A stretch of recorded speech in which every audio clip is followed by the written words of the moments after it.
নমস্কার, আপনাদের সঙ্গে রয়েছি আমি সানন্দা। আমার নতুন ইউটিউব চ্যানেল সঙ্গে সানন্দায় আপনাদের সকলকে স্বাগত জানাই। আজকে মুখ্যমন্ত্রী মমতা বন্দ্যোপাধ্যায় তিনি পথে নেমেছিলেন আরজিকর কাণ্ডে দোষীদের ফাঁসির দাবিতে। মমতা বন্দ্যোপাধ্যায় আগেও আপনাদেরকে জানিয়েছি যে ফাস্ট ট্র্যাক কোর্টে ফাঁসির আবেদন জানানোর কথা বলেছিলেন। আজ রাজপথে নেমে মুখ্যমন্ত্রী মমতা বন্দ্যোপাধ্যায় তিনি মিছিল করলেন এবং সেখান থেকে তার দাবি ছিল যে অবিলম্বে দোষীকে শাস্তি দিতে হবে। ফাঁসির দাবিতে তিনি আজ রাস্তায় নেমেছিলেন।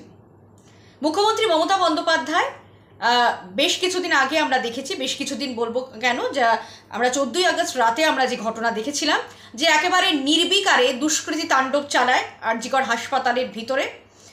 সেখানে হয় তাণ্ডব, ভাঙচুর চালানো হয়, জরুরি বিভাগে ভাঙচুর চালানো হয়, সব কিছু ভাঙচুর করে দেওয়া হয়, এমনকি সেখানে জীবনদায়ী ওষুধ পর্যন্ত নষ্ট করে দেওয়া হয়। সেই হামলাকে রাজনৈতিক হামলা বলে অভিযোগ করলেন মুখ্যমন্ত্রী মমতা বন্দ্যোপাধ্যায়। এই রাজনৈতিক হামলা বলতে তিনি বলেছেন বিজেপি এবং সিপিএমকে দায়ী করেছেন এই হামলার পিছনে। কারা করেছে, কে করেছে সেটা সময় বলবে, তদন্ত হবে। বিতর্ক এটা নিয়ে এখনও চলছে, বিস্তর বিতর্ক চলছে যে কারা এই ঘটনা ঘটিয়েছে। মুখ্যমন্ত্রী মমতা বন্দ্যোপাধ্যায় তিনি বলেছেন এটা রাজনৈতিক হামলা, বিরোধীরাই করেছে। প্রায় 50 কোটি টাকার ক্ষয়ক্ষতি হয়ে গেছে এই হামলার ঘটনায়।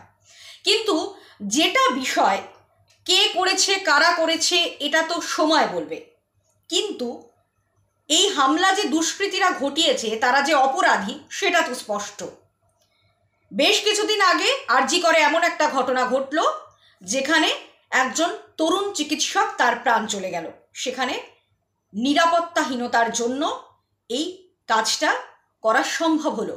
যদি নিরাপত্তা সুবন্দোবস্ত থাকতো কিংবা পুলিশ প্রশাসনের নজরদারি থাকতো তাহলে হয়তো এই ঘটনা এড়ানো যেত, কিন্তু সেটা হয়নি। নিরাপত্তা ছিল না, পুলিশ সেখানে ছিল, কিন্তু ছিল কি ছিল না সেটা আমরা কেউ জানি না, কিন্তু নিরাপত্তা ছিল না, যার জন্য এতটা একটা কাণ্ড ঘটে গেল, দুষ্কর্ম ঘটে গেল, কিন্তু কেউ জানতে পারলো না। সেখানে কোনো নজরদারি নেই, সিসি ক্যামেরা ছিল না। এরপরে আরও একটা ঘটনা ঘটলো তার কয়েকদিনের মধ্যেই, 14ই আগস্ট রাতে দুষ্কৃতী তাণ্ডব। আবার নির্বিকারে দুষ্কৃতীরা চলে এলো, তারা হঠাৎ করে অতর্কিতে হামলা চালালো। কিভাবে ঢুকলো দুষ্কৃতীরা, কেন ঢুকলো, এতটা দুঃসাহস পেল কি করে দুষ্কৃতীরা?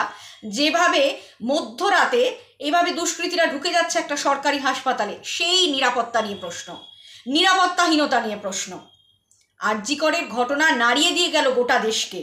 তারপরে তার বেশ কয়েকদিন বাদে যে সময় মহিলারা রাস্তায় নেমেছেন, বাংলার মেয়েরা রাস্তায় নেমেছেন, সেই মধ্যরাতেই দুষ্কৃতী তাণ্ডবের ঘটনা ঘটল। আবার সেই নিরাপত্তা নিয়ে প্রশ্ন উঠল। কোথায় ছিল পুলিশ? পুলিশ কি করছিল?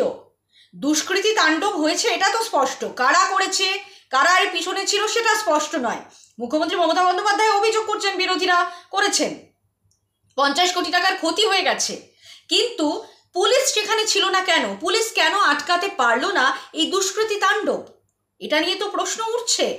পুলিশ সেখানে কি করছিল, কিভাবে দুষ্কৃতীরা এভাবে অতর্কিতে হামলা চালালো? সেখানে তো প্রশাসনিক ব্যর্থতা ছবিটা আবারও উঠছে, যেটা উঠেছিল আরজিকর কাণ্ডে।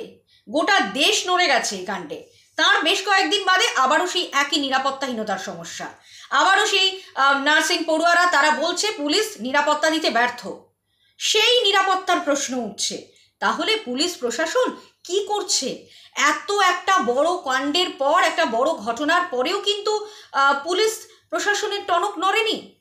এরকমও অভিযোগ আসছে, বিরোধীরা অভিযোগ করছেন যে পুলিশ প্রশাসন কার্যত নীরব দর্শকের ভূমিকা সেখানে পালন করেছে, দুষ্কৃতীরা আটকাতে পারেনি। কি করছিল তাহলে পুলিশ? এই প্রশ্ন উঠছে।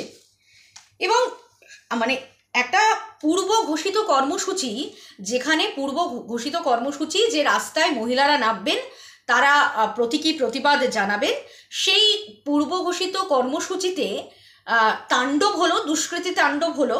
তার পাশাপাশি সরকার তো একটু সংবেদনশীল হতে পারতো, কারণ রাস্তায় গভীর রাতে মহিলারা পথে নেমেছেন, গোটা দেশের মহিলারা নেমেছেন পথে। তাদের জন্য সামান্য জল বা ট্রাফিক ব্যবস্থা সচল রয়েছে কিনা তাদের যাতে যাতায়াতের কোনো অসুবিধা না হয় সেইটুকুনি কি সরকারের পক্ষে সেটুকুনি কি নজর রাখা সম্ভব হলো না? হয়নি। সরকার তো আরেকটু সংবেদনশীল হতে পারত।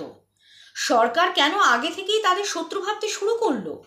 এটা নিয়ে কিন্তু একটা প্রশ্ন উঠছে। বিরোধীরা বলছে যে যারা রাস্তায় বেরিয়েছে তাদের জন্য কিছুটা সংবেদনশীল মনোভাব তো সরকার দেখাতে পারতেও। কেন পারল না? এদিকে দুষ্কৃতী তাণ্ডব, আর অন্যদিকে সরকারের সংবেদনশীল মানসিকতা কিন্তু সেদিন রাতে দেখা যায়নি। যারা রাস্তায় বেরিয়েছিল, যেসব মেয়েরা, বাংলার মেয়েরা রাস্তায় বেরিয়েছিল, সেই বাংলার মেয়েদের জন্য কি সরকার আরেকটু সংবেদনশীল হতে পারতো না? প্রশ্ন থাকছে আমার।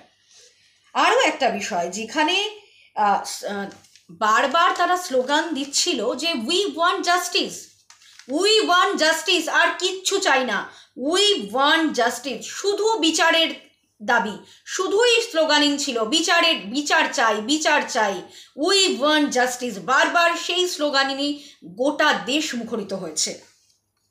তাহলে কি বিচার পাচ্ছে না সাধারণ মানুষ? বিচার পাচ্ছে না মহিলারা? বিচার পাচ্ছেন না বাংলার মেয়েরা? প্রশ্ন থাকছে।